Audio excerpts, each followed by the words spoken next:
Good morning. Thank you for an invitation to talk a bit about my experience with the MDG Achievement Fund, originally the Spanish MDG Achievement Fund. I wish I could join you for this seminar because it's something that's very dear to my heart, but I've been asked to share some thoughts as the inaugural director of the MDG Fund. It's about 11 years now, I suppose, since a representative of the Spanish government walked into the office of the UNDP administrator, Kemal Dervish, in New York, and proposed really a historic collaboration, more than 500 million euro contribution for the United Nations to advance the Sustainable Development Goals, and very importantly, to also strengthen the United Nations system, to strengthen the ability of the UN to respond at the field level where it matters. Was an extraordinary offer. Actually, I think to this day still the largest single contribution to the United Nations on record for any trust fund and so forth. At least at that day it was certainly the biggest single contribution. So an amazing opportunity for the United Nations and a great responsibility, I would say, for UNDP to manage these funds in a way that met these extraordinary expectations and the extraordinary generosity of the Spanish government and the Spanish taxpayer. I was very lucky to be asked to set up the fund, working closely with Bruce Jenks and Kemal Dervish, the administrator then, and a whole team on the Spanish side, of course, led by Lecia Pahin, who was then the development secretary or development minister for Spain, and was really the most extraordinary year of my life professionally. I enjoyed every minute of it. So the fund, when Spain made this contribution, it was clear it had these two objectives. Firstly, to advance the Sustainable Development Goals at the country level where it mattered, but secondly, to do so in such a way that it would leave the UN system stronger on the ground where it mattered as well, after those funds have been spent. And it's on this second issue, this issue of UN reform, which I will focus on this morning. For me and for many of my colleagues in the United Nations, there is absolute consensus that the SDG Achievement Fund was a game changer, a real game changer in terms of how the UN works at the country level. And it was a game changer in a number of ways that I want to explain.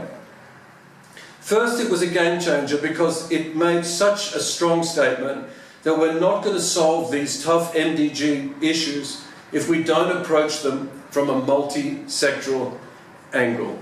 And the proposition was, when you look at the structure of the UN family, if you look at our architecture, 1950s, 1960s architecture, the UN system alone, each agency, is not equipped alone to respond to the multi-sectoral nature of the MDGs. Issues around, say, youth or employment or climate change, these were not going to be solved by any one agency. So the first big game changer was to put significant amounts of money behind multi-sectoral projects, and that meant joint programs by UN agencies at the field level. No single agency project was eligible for the MDG Achievement Fund because no single agency could solve some of these very complex challenges. So that was game changer number one, putting real money behind profoundly multi-sectoral challenges and therefore translating that into joint programming for the UN system. Game changer number two was to really empower a strong leader at the country level. Typical UN system is 15, 20 UN agencies. All of them are led by strong personalities, each of them with their own mandates and so forth. The MDG Achievement Fund was set up deliberately so that everything that came from the field had to come through one leader, the resident coordinator of the UN family. So rather than historically a resident coordinator that just chaired meetings, managed processes, built strategies. This was a resident coordinator who had real authority as the person that would convene everybody, but then be the final arbiter on what was the best proposals to put forward towards the MDG Achievement Fund at the global level. Game changer number 3 was to open the UN up to being reviewed by outside actors, not just each other. And so we had built into the screening process for every round of funding a very, if you will, balanced set of reviewers. Some UN experts, but mixed up with outside experts, academics particularly, who were part of the process of evaluating every single proposal to be considered by the MDG Fund. So the UN opening itself up to civil society and academia to get their technical review of what we were proposing to do. Game changer number 4, focusing resources rather than spreading them thin. 500 million euros is a lot of money, but if you spread it over thousands of projects in the typical UN way, $100,000 there, maybe 1 million euros there, you make lots of friends, but your impact is really very dispersed, particularly when you're trying to be ambitious and multi-sectoral. So we made also a very deliberate decision in the MDG Achievement Fund in the design that we would have fewer, bigger projects. The MDG Fund wasn't frightened of a $6–8 million proposal. It encouraged that sort of focus of resources rather than spreading things thinly. Again, very much against the tradition at the time of the way UN managed money and distributed money, which tended to be kind of trying to please everybody, but of course reducing the impact and diluting the effort. Game changer number 6, unleashing some market forces. Sounds ridiculous and it's a little bit of a caricature, but very deliberately we decided that we, having been given this gift that was reserved for UN agency management, it was still not going to guarantee that the best ideas and the best projects were going to be funded, even with a good peer review process, because clearly there were a lot more good ideas than there were resources, even with 500 million euros.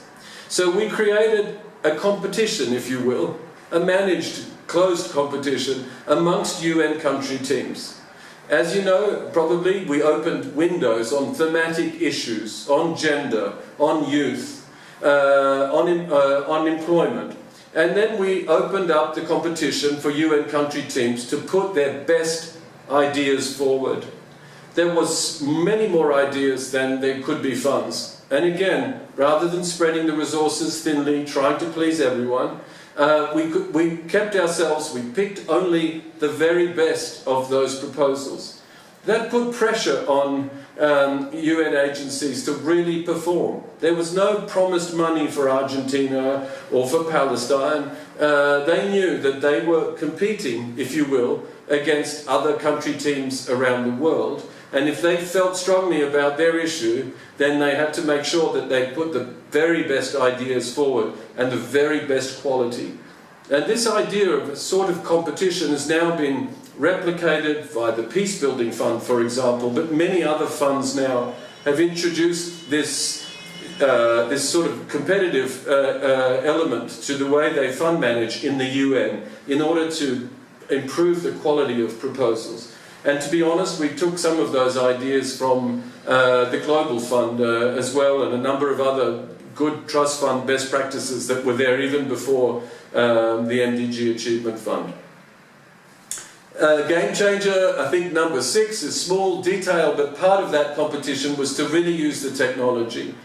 For the first 6 or 8 months of the fund, I guess 6 months at least, it was me and one assistant trying to set up these systems, trying to build review processes for hundreds and almost thousands of project proposals. So we worked completely online with virtual review teams in Paris, in Geneva. It was all done electronically and relatively anonymously to protect the integrity of the review process. and people scored, and it all was sort of aggregated in the background in order to make sure, again, that we kept our costs down and that we got the best projects possible. Really, at the time, quite innovative, believe me, even though today, 10 years later, maybe it sounds pretty old hat.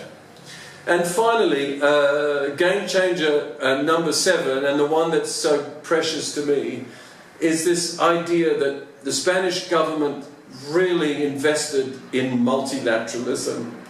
Of course, people have been funding multilateralism for years, and Spain is not the only one. But there was such a profound commitment to multilateralism that backed this contribution.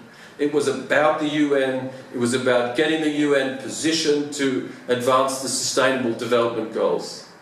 And I have to say, Spain went to an extraordinary length to protect this process from bilateral political interests and influences. I can say that as the director of the MDG Achievement Fund for the first year of its life, when hundreds of millions of euros were committed, and never, not once in that 1 year period, was any pressure brought to bear on the integrity of the decision-making process.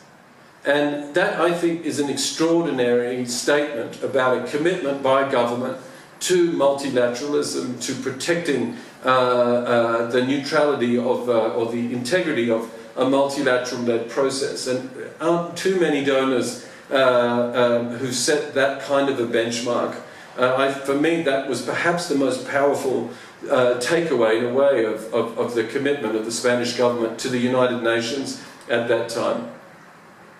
We still talk about it. Believe me, I still meet people, resident coordinators, retired, still serving, heads of UN agencies in many countries, from Argentina to Mexico to Palestine, Vietnam, China, who said this fund changed the whole dynamics of the UN country team. This was a game changer. For the first time, we embarked on big, ambitious joint programs. For the first time as resident coordinator, I felt empowered to lead. I felt I was able to really influence programming decisions and not just manage processes. And I think for that reason, it left an incredible, indelible mark on the United Nations at the country level.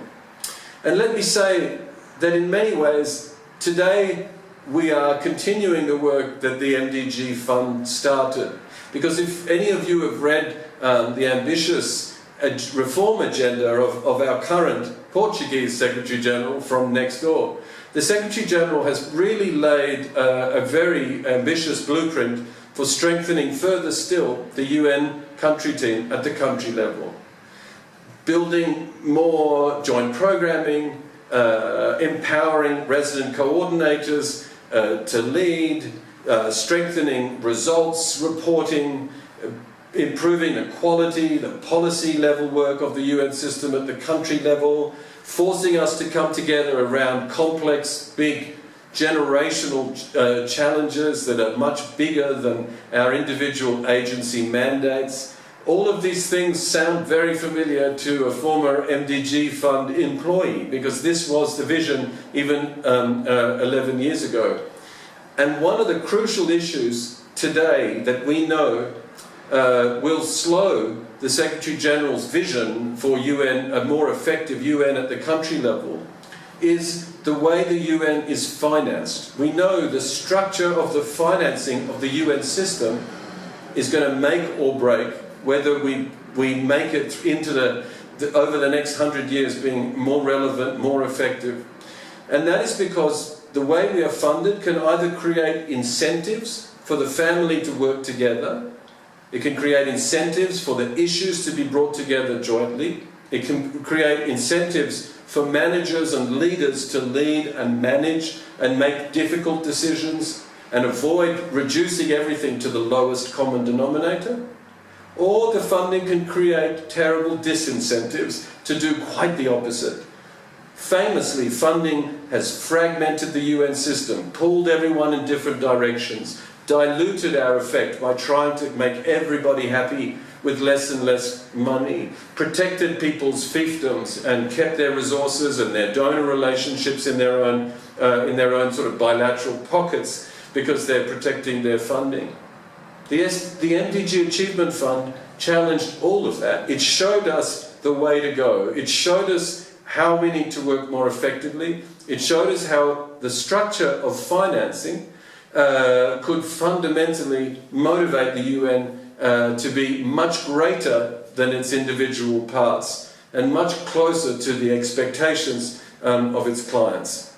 So let me finish there where I started by just sharing how proud I am of something I did now 11 years ago, of how impressed I was with the way the Spanish government contributed to this UN effort and how relevant it is today. I am moving on in a few months to help on UN reform issues, and this experience of the MDG Achievement Fund will stay very much close to my heart. I think with the people of Spain, with the leaders of the Spanish government, I think we were well ahead of our time. Thank you, and I wish you well in this conference.